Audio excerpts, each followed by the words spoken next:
नमस्कार प्रेक्षकांनो, कसे आहात सगळे? चला तर सुरू करूया ठरलं तर मगच्या आजच्या भागाला. आज मदर्स डेच्या निमित्तानं आता सायली कल्पनाचा आशीर्वाद मागते. आणि जसंच आता अर्जुन आणि सायली कल्पनाच्या पाया पडायला जातात तितक्यात आता कल्पना उठून उभी होते आणि त्या दोघांकडे दुर्लक्ष करत ती पूर्णा आजीला बोलते, पूर्णाई, तुम्ही ना जास्त जागरण वगैरे करू नका, तुमच्या खोलीत जा आणि आराम करा. आणि आता मी पण माझ्या खोलीत जाते. त्यावर आता पूर्णाजी मान डोलावतात. आता कल्पना तिथून आपल्या खोलीत जातच असते तितक्यात आता सायली तिला थांबवते आणि बोलते, मला आईचं प्रेम फक्त तुमच्याकडून मिळालं आहे आई. तुम्हाला भेटेपर्यंत मला माहीतच नव्हतं आई कशी असते. मला हे माहिती नव्हतं की तिच्या रागातही ममता असते. आणि मला हेही माहीत नव्हतं की तिने दिलेल्या धपाट्यात हे आईचा स्पर्श असतो. मला यातलं काहीही माहीत नव्हतं आई. हे सगळं मी तुम्हाला भेटूनच अनुभवलं. आता हे सगळं कल्पना ऐकत असते आणि ती इमोशनल होते. तिच्या डोळ्यात आता अश्रू येतात. पुढे आता सायली बोलते, आणि हो, मला मान्य आहे की तुम्हाला माझ्या पाठीवरून हात फिरवायची इच्छा नाही आहे. मला सगळं मान्य आहे. पण हो आई, निदान आम्हाला आशीर्वाद तरी द्या. आता सायली अर्जुनला खुणावते आणि आता सायली आणि अर्जुन कल्पनाचा आशीर्वाद घेण्यासाठी तिच्या जवळ येतात. आणि आता ती विचारते, आई आम्हाला आशीर्वाद देताय ना? त्यावर आता कल्पना मागे वळून बघते आणि दोघांनाही आशीर्वाद देते. आणि आशीर्वाद दिल्या लगेच तिथून निघून जाते. पण आता सायली अगदी आनंदी होते. पण आता अश्विनला याचं आश्चर्य वाटत असतं. आता सगळे एक एक करून आपल्या खोलीत जातात. सायली आता अर्जुनला बोलते, आईने आपल्या डोक्यावर आशीर्वादाचा हात ठेवला म्हणजे आशीर्वाद दिलास की. त्यावर आता अर्जुन तिला बोलतो, तुम्ही कुठल्याही गोष्टीला पॉझिटिव्ह वेनीच बघणार हे मला माहीत आहे. आता सायली बोलते, बरं ठीक आहे, मी सगळं आवरून घेते हां. आणि ती आता लगेच आवरायला लागते. त्यावर आता अर्जुन तिला बोलतो, अरे हे काय, एक काम संपलं की लगेच दुसरं काम करता तुम्ही. मग आता सायली बोलते, हो मग मी आवरायला नको का? त्यावर आता अर्जुन बोलतो, नाही, वर चला माझ्याबरोबर.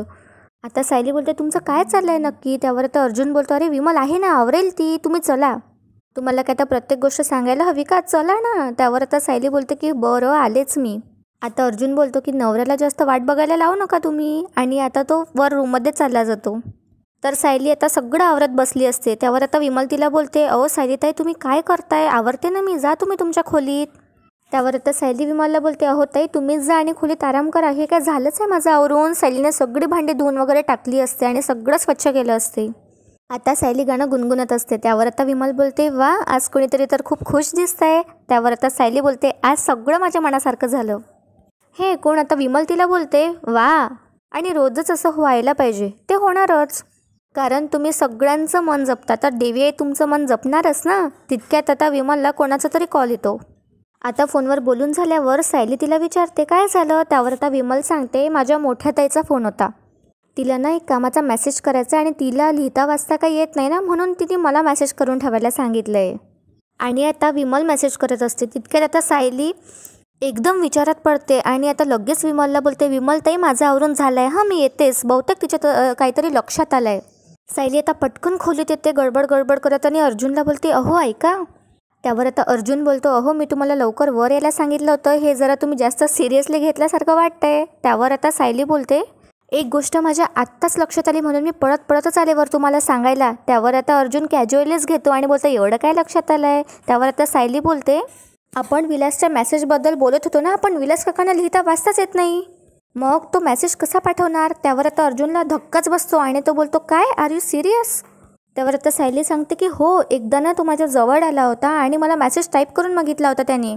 आणि तेव्हाच मला त्याने सांगितलं की त्याला लिहिता वाचता येतच नव्हतं. आणि शिवाय मोबाईलवरची ती इंग्रजी अक्षरं ती तर त्याला कळायची सुद्धा नाही. त्याला फक्त ते माईकच्या चित्रावरचं बोट लावून फक्त बोलता येत होतं. फक्त ते माईकवरून तो चालू करून बोलायचा. त्यावर आता अर्जुन बोलतो, म्हणजे त्याला ना फक्त व्हॉइस नोट पाठवता येत होती, मेसेज टाईप नव्हता करता येत. That's brilliant. त्यावर आता सायली बोलते, खरं तर नाही, माझं आधीच लक्षात यायला हवं होतं. कारण जर का विलासने पोलिसांना मेसेज पाठवला असता तर त्याने तो व्हॉइस नोट पाठवली असती ना, तर टाईप करून नसता पाठवला तो मेसेज. त्यावर आता अर्जुन बोलतो की बरोबर आहे, आणि हे दामिनीला माहीत असेल हे पण मला सुद्धा काही वाटत नाही. तो आता सायलीला बोलते की तुम्ही कोर्टात साक्ष द्यालच, पण तिचं म्हणणं असेल की मी तुम्हाला तिथे पाठवलं आहे.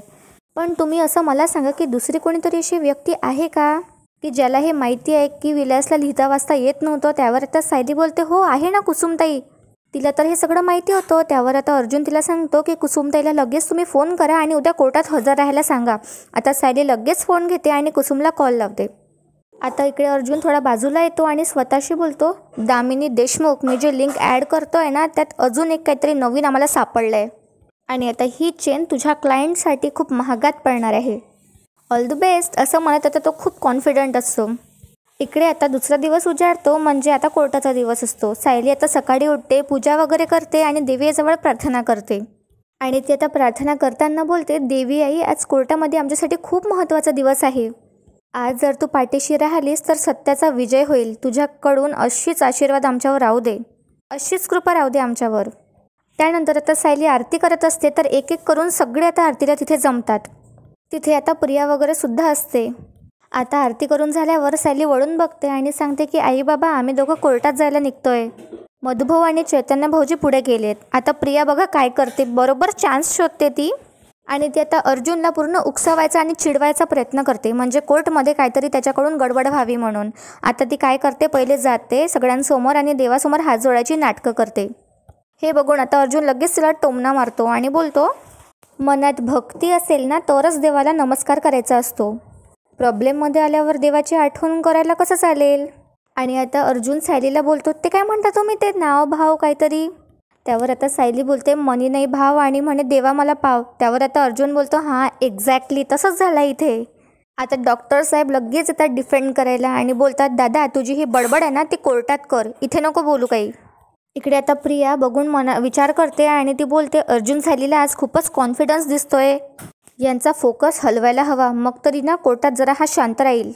आता प्रताप दोघांनाही बोलतो, अर्जुन आणि सायली तुम्ही निघा आता आणि चांगल्या मूडमध्ये जा कोर्टात, काय आहे तुमचं.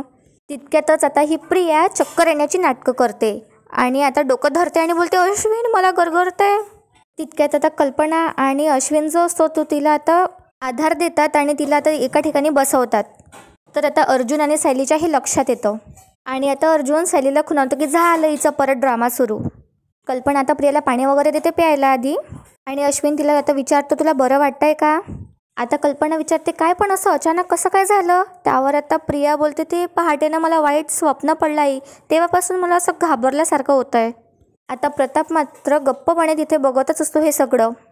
कदाचित त्याच्याही हळूहळू लक्षात येत आहे आता हे प्रियाची नाटकं वगैरे. अश्विन आता प्रियाला बोलतो, तन्वी काल रात्री तुला मळमळल्यासारखं होत होतं आणि आता तुला गरगरल्यासारखं होतं आहे.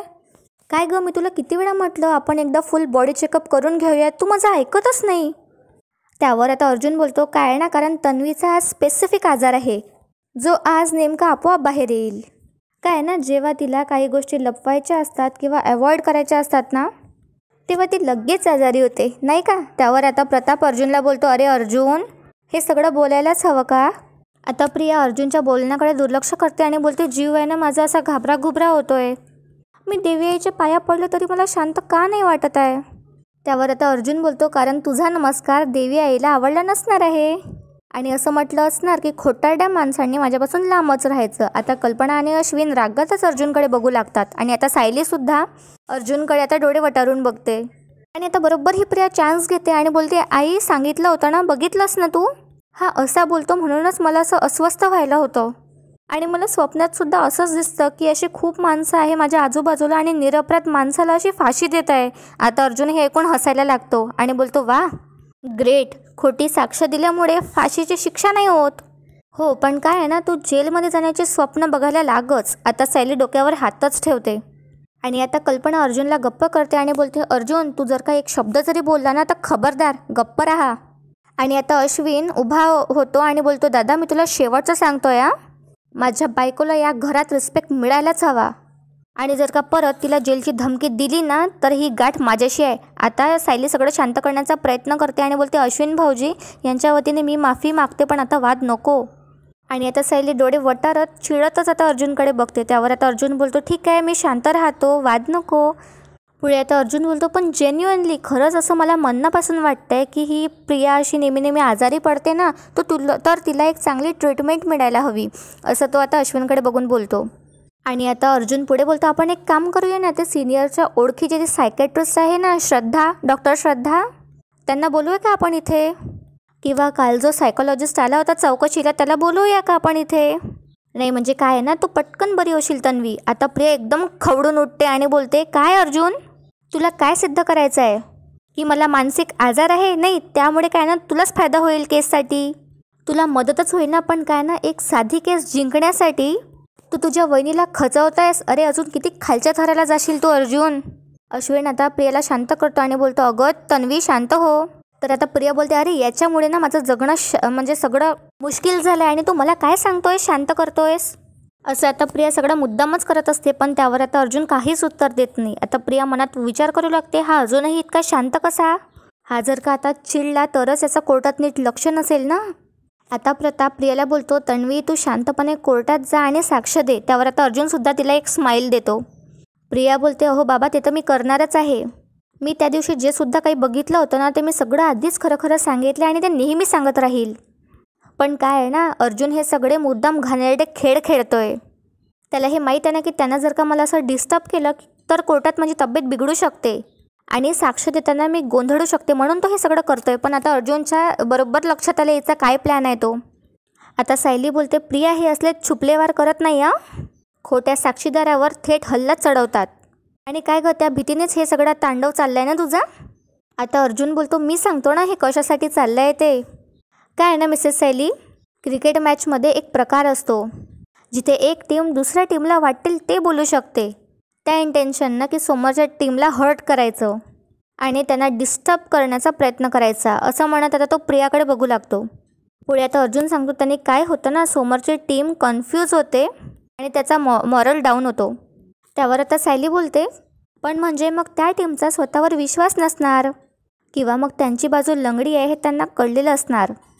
पण मग अशा वेळेला त्या दुसऱ्या टीमने जास्त आत्मविश्वासाने खेळायला हवं. त्यावर आता अर्जुन बोलतो, एक्झॅक्टली माय पॉईंट. आणि आता तो प्रियाकडे बघत बोलतो, आता जे काही बोलायचं असेल ना ते आता कोर्टातच बोलू, येतेस ना. आणि आता अर्जुन पुढे बोलतो, जोडी नाही आहे तुम्ही दोघं. असं म्हणत आता अर्जुन आणि सायली कोर्टाकडे निघत असतात. त्याआधी आता सायली तन्वीला म्हणजे या प्रियाला सांगून जाते की अर्जुन सुभेदारचं लक्ष विचलित करणं इतकं सोपं नाही आहे प्रिया. कोर्टात भेटू हां, बाय. असं आता सायली प्रियाला बोलते. तर प्रिया तिच्याकडे बघतच राहते. तर तो नेहमीप्रमाणे कल्पना तिला सिंपती देते. आता इकडे सगळे कोर्टमध्ये आलेले असतात. आता मधुभाऊ सायली आणि अर्जुनला सांगतात, तिथे कुसुम आणि चैतन्यसुद्धा असतात. मधुभाऊ आता सायलीला बोलतात, मला असं वाटलं होतं की या 2 वर्षात या कोर्टाची सवय झाली असेल मला, पण नाही. आजही या आवारात आलो ना की छाती तशी धडधड सुरू होते. त्यावर आता सायली मधुभाऊंना धीर देते आणि बोलते, मधुभाऊ आपल्याला इथे आता फार वेळ नाही यावं लागणार, बस आता शेवटच्या काही खेपा. त्यावर आता कुसुम बोलते, मी तर या कोर्टाच्या दिशेने बघणारसुद्धा नाही. आता चैतन्य हे कोण हसू लागतो. अर्जुन आता बोलतो, सायली आणि कुसुमला की मी तुम्हाला काल जे सांगितलं होतं ते तुमच्या लक्षात आहे ना. त्यावर आता दोघीही हो असं बोलतात. तितक्यात आता बाकी सगळे रविराज, नागराज, अश्विन आणि प्रियासुद्धा तिथे आली असतात. रविराज आता प्रियाला विचारतो, तन्वी तू ठीक आहेस ना. त्यावर आता अश्विन बोलतो की तिने कालपासूनच स्ट्रेस घेतला आजच्या या हिअरिंगसाठी. त्यावर आता रविराज बोलतोस, अरे हे साहजिकच आहे. एका सामान्य आणि निर्दोष माणसाला जेव्हा कोर्टाची पायरी चढायला लागते ना तेव्हा तो स्ट्रेसफुलच होतो. पण आता प्रिया खरंच घाबरत असते आतून. तितक्यात तिथे आता महिपत, साक्षी आणि दामिनीसुद्धा येते. आता हे बघून अर्जुन दामिनीला बोलतो, दामिनी मॅडम मी आजची डेट घेतली म्हणून तुम्हाला जरा आश्चर्यच वाटलं असेल नाही का. त्यावर आता दामिनी बोलते, अरे इतकी वर्ष मी या क्षेत्रात काम करते आहे, असल्या छोट्या छोट्या सरप्राइजेसची मला सवय आहे. त्यावर आता सायली समोर येते आणि बोलते, पण अर्जुन सुभेदार जे आश्चर्याचे धक्के देतात त्यांची तुम्हाला सवय नसूच शकते दामिनी मॅडम. त्यामुळे काय आहे ना, तुमचं मन जरा घट्ट करून घ्या, कारण आता तुमच्या खडतर प्रवासाला सुरुवात झाली आहे. आता स्माईल देतच दामिनी सायलीला बोलते, बाळा या कोर्टात जितकी माणसं आहेत ना, बाहेर आवारात जितकी माणसं आहेत यांची बेरीज केल्यावर जो आकडा येतो ना तेवढ्याच केसेस मी लढली आहे आणि त्या जिंकल्यासुद्धा आहेत. आणि ती आता अर्जुनकडे बघते आणि बोलते, अर्जुन सुभेदार काय कुठलाच वकील मला मात देऊ शकत नाही. आता हे ऐकून महिपत हसायला लागतो. त्यावर आता अर्जुन बोलतो, सो सॉरी, तुमचं कालचं डील आहे ना ते जरा फ्लॉपच झालं आहे आणि तुमची आजची हिअरिंग पण तशीच होणार आहे, टोटल फ्लॉप. त्यावर आता दामिनी पलटते आणि बोलते, कुठले डील, पुराव्याशिवाय असं काही बोलणं हे शोभत नाही वकिलाला. त्यावर आता अर्जुन बोलतो, जिथे पुरावे दाखवण्याची गरज आहे ना तिथे मी नक्कीच दाखवेल, पण हे बाकीच्या फालतू गोष्टी प्रूव्ह करत बसल्यात मी माझा टाईम आणि एनर्जी वेस्ट करणार नाही. By the way all the best. आता प्रिया सगळं ऐकत असते आणि तीसुद्धा घाबरते हे सगळं ऐकून. आणि आजचा भाग इथेच संपतो. उद्याच्या भागात आता आपल्याला पाहायला मिळणार आहे अर्जुनने ती मागे जी फुटेज काढली होती ना, प्रिया आणि साक्षी जे कॅफेमध्ये बसतात आणि बोलतात आणि साक्षी तिला पैसे देते, ते फुटेज आता फायनली अर्जुन कोर्टमध्ये दाखवणार आहे. आणि तसे पुरावे आता अर्जुन कोर्टमध्ये सादर करतो. आता उद्या प्रियाचा बँडच वाजणार आहे. तुम्हाला आजचा भाग आवडला असेल तर व्हिडिओला लाईक करा आणि चॅनलला सबस्क्राईब करायला विसरू नका, म्हणजे सिरियलचे अपडेट्स तुमच्यापर्यंत लवकर पोहोचतील. धन्यवाद.